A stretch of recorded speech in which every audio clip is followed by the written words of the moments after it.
Hello everyone. গত ২ দিন আগের একটা ভিডিওতে আমি আপনাদেরকে জানিয়েছিলাম যে আমাদের বরিশালে একটা দোকান আছে যেটা কিনা ২০০ বছরের পুরানো মিষ্টির দোকান। তো সেই দোকানে এসে আজকে আমরা কিছু খাবার খাচ্ছিলাম। তো সেটাই আজকের ভিডিওতে শেয়ার করব। আসসালামু আলাইকুম, নুসরাত ক্যাজুয়াল লাইফ থেকে সবাইকে স্বাগতম নতুন আরেকটি ভিডিও দেখার জন্য। কেমন আছেন আপনারা সবাই? আমি আলহামদুলিল্লাহ ভালো আছি। তো ইতোমধ্যে আপনারা আমাদের সেই খাবারটি দেখতে পাচ্ছেন এবং আমি সেই খাবারটি খাচ্ছিলাম। খাবারটা প্রথম খেয়ে আমার একটুও ভালো লাগেনি, বাট তারপরে আমি খেয়ে একদম এই খাবারের ফ্যান হয়ে গিয়েছি গাইস। খেতে খেতে ভাবলাম আমাদের বরিশালে ইভেন আমার কলেজের পাশে এত মজার একটা খাবার আছে, এই গরমে আমি কলেজে আসি বাট এই খাবারটা কেন খাই নাই। তো আপনারা তো আমাদের প্লেটারটা দেখতেই পেয়েছেন, এখানে কি কি ছিল আমি আপনাদেরকে একটু বলি। এখানে ছিল দধি, ছিল চিড়া, ছিল মুড়ি, ছিল ছানা এবং ঘোল। এই সব খাবারের একটা জাস্ট অসাধারণ কম্বিনেশন ছিল। এবং মোস্ট ইম্পর্ট্যান্ট যে কথা সেটা হচ্ছে এই খাবারটার দাম অনলি ৭০ টাকা। মানে এতগুলো খাবার তার দাম মাত্র ৭০ টাকা শুনে এবং খাবারটা খেয়ে আমার অনেক ভালো লাগছে। ঘোলটা ছিল অনেক বেশি ঠান্ডা, যাতে করে একদম পরাণ ঠান্ডা হয়ে গেছে এই গরমের মধ্যে। আলহামদুলিল্লাহ এত মজার একটা খাবারের সন্ধান পেয়েছি আমার বোনের মাধ্যমে, তাই বোনকে একটু দেখাচ্ছিলাম। আমি, আমার মা আর আমার বোন এসেছি খেতে। আর দেখেন দোকানটা দেখেই বোঝা যাচ্ছে যে এটা অনেক পুরানো দোকান। যারা আপনারা বরিশাল থেকে দেখছেন তারা অবশ্যই বুঝে ফেলছেন যে আমি কোন দোকানটার কথা বলছি, কারণ বরিশালের মানুষ খুব কমই আছে যারা এই দোকানে গিয়ে এই খাবারটা খায় নাই।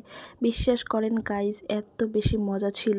তো আমার খাওয়া শেষ হয়ে গিয়েছে, দেন আমরা এখন চলে যাব বাসায়। কিন্তু বাসায় যাওয়ার পথে আমার ফুচকা লাভার বোন ফুচকা না খেয়ে যাবেই না, তাই তো আমরা চলে আসলাম বিবি পুকুর পাড়। তো আজকে আপনাদেরকে আরও একটা কথা বলি, ফুচকা খেতে খেতে আপনাদেরকে আজকে আমি আমার বোনকে দেখাবো। এর আগে কোনো ভিডিওতে আমার মা আর আমার বোনকে আমি ক্যামেরার সামনে আনিনি, আজকে দুইজনকেই আমি ক্যামেরার সামনে এনেছি আলহামদুলিল্লাহ। আমার বোনকে আমি ক্যামেরার সামনে এনেছি এটা আমার বোন বুঝতে পারলেও আমার মাকে যে আমি ক্যামেরাতে নিয়েছি এটা আমার মা একদমই বুঝতে পারেনি। আমার মা তাকিয়েছিল, তো হঠাৎ করে আমার ফোনটা আমি মায়ের সামনে নিলাম আর দেন আমি নিজেই হাসতেছিলাম। তো এরপরে আমার বোনকে আমি বললাম যে হাত সরিয়ে একটু সুন্দর করে তাকাতে। এই যে দেখেন এটা হচ্ছে আমার বোন। এখন আপনারা অনেকেই বলবেন যে আমরা একদমই টুইন, আসলে না, আমরা হচ্ছি বড় ছোট। আমি ছোট, আমার বোন বড়। তো আমার বোনকে দেখতে সবাই বলে আমার মতো। আর এর দিকে আমাদের ফুচকা চলে আসছে। ফুচকা আমি খাবো না, কারণ আমি দই আর চিড়াটা খেয়ে আমার এত ভালো লাগছিল শরীর, দেন আমি আর কিছুই খেতে চাচ্ছি না, আমি বাসায় যাব এরকম একটা অবস্থা। তবুও আমার বোন আর আমার মা অনেক করে বলায় আমি একটা ফুচকা খেয়েছিলাম।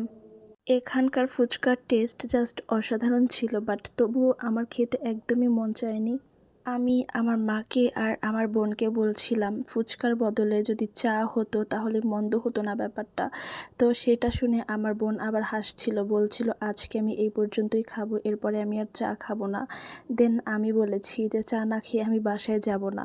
এই দিকে আমার বোন সে তার মতো আস্তে আস্তে করে ফুচকা খেয়ে যাচ্ছিল, আমি একটু তাড়াহুড়া করছিলাম চা খাওয়ার জন্য, কারণ আমাদের বরিশালে একটা বিখ্যাত চায়ের দোকান আছে, সেখানে গিয়ে চা না খেয়ে আমি একদমই বাসায় যাব না, এটাই বলছিলাম আমার মা আর বোনকে। সারাদিনে এখানে থাকে কাঠফাটা রোদ, আর সন্ধ্যা নামলেই এই জায়গাটা পুরোটাই চেঞ্জ হয়ে যায়। মানে এখানকার চারপাশের তখন দৃশ্যগুলো মনোমুগ্ধকর জাস্ট। আর এখানকার যে ছোট ছোট ফুচকার দোকান, চটপটির দোকান, তো এখানে প্রচুর প্রচুর মানুষ আসে ফুচকা চটপটি খেতে। আর এই হচ্ছে আমাদের সেই ঐতিহাসিক বিবি পুকুর পাড়। তো পুকুর পাড়ে বসে বসে আমি একটু ভিডিও করছিলাম আর হাওয়া খাচ্ছিলাম। এত সুন্দর পরিবেশটাকে আমি খুব মজা করে উপভোগ করতে লাগলাম। আর এরপরে আমাদের এখানে ফুচকা খাওয়া শেষ, এখন আমরা নতুল্লাবাদ চলে যাব। আর নতুল্লাবাদ গিয়ে সেই বিখ্যাত চায়ের দোকানে চা খাবো। অনেক কষ্ট করেই আমার মা আর বোনকে রাজি করিয়েছিলাম, কারণ এই গরমে তারা কোনোভাবেই চা খেতে চাচ্ছিল না। ভাইরে ভাই, সত্যিকারই যারা চায়ের প্রেমিক তারা সবসময় চা খেতে পারে। আজকের ভিডিওটা লং করছি না, এখানেই রেখে দিচ্ছি, নেক্সট ভিডিওতে দেখা হবে। আপনারা সবাই ভালো থাকবেন।